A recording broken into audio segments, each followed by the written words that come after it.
Check. Check 1 2. Check 1 2.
We're now about to begin our fifth session in our study on the holiness of God, and what is ironic about this, and perhaps even maddening to you, is that all the way up until this point in our study, I have not begun to define the meaning of the word holy. But what exactly does the Bible mean by the word holy? I notice in our own language and in our own vocabulary, the term holy seems to be used among us, particularly among Christians, as a synonym for moral purity or for righteousness. And there's nothing wrong with that, but it may be a little bit misleading. Because in the Scriptures, there are two primary or basic meanings to the word holy. And I really shouldn't say two primary. There's one primary and one secondary, two major meanings, if you will, of the term holy. The secondary meaning of this word in Scripture is that which refers to personal righteousness and purity. But the primary meaning of the word holy means separate.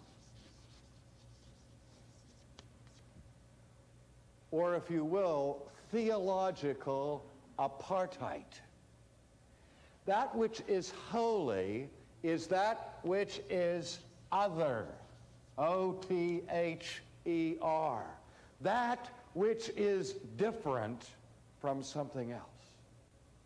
And so when the Bible speaks about God's holiness, the primary thrust of those statements is to refer to God's transcendence, to refer to His magnificence, to refer to that sense in which God is higher and superior to anything that there is in the creaturely realm. In fact, the anthropologists and sociologists have studied human experience and noticed that all people have some sense of holy time and holy space. Every year, there's one day in the year that is special in your life. It's your birthday, where you celebrate a moment in time that has a special importance to you. And during the course of the year, we as people celebrate what we call what? Holidays. And a holiday means a holy day. A day that is different from the ordinary days, that is special, that's set apart for a particular kind of remembrance. Sacred space, sacred time, sacred things are all a part of our lives. I remember when I was teaching a course in seminary many, many years ago, where I committed the unpardonable sin of a seminary professor. I lost my temper with a student. I mean, let me be candid with you. Sometimes, your students say, I don't want to ask a dumb question. And I encourage, say, now look, don't ever be embarrassed to ask me a question. The only dumb question is the one you're really afraid to ask. I mean, any question that you have, it's important to you, it's important to me. And I really believe that I should take seriously any question that a student raises. But every now and then, ladies and gentlemen, you really do get a dumb question. And it is my task as a professor to, again, treat the student with dignity. But I had a student once that made me lose it. I was lecturing on the Lord's Supper. And his question was not so much a question as an expression of unbridled cynicism. He put his hand up and I acknowledged it, and he says, what's the big deal about bread and wine? Why do we have to do that? Why can't we just have peanut butter and jelly sandwiches and Coca-Cola? That's when I lost it.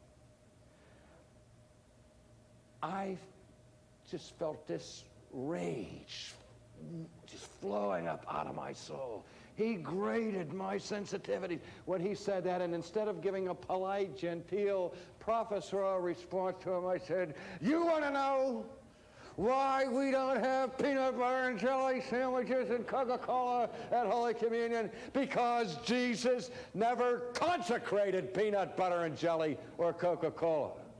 I was ready to kill him. Why? Because he had just profaned with his question something that was precious and holy in my experience.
One, two, three, four, five, six, seven, eight, nine. A, B, C, D, E, F, G. 1, 2, 3. Check, check, check.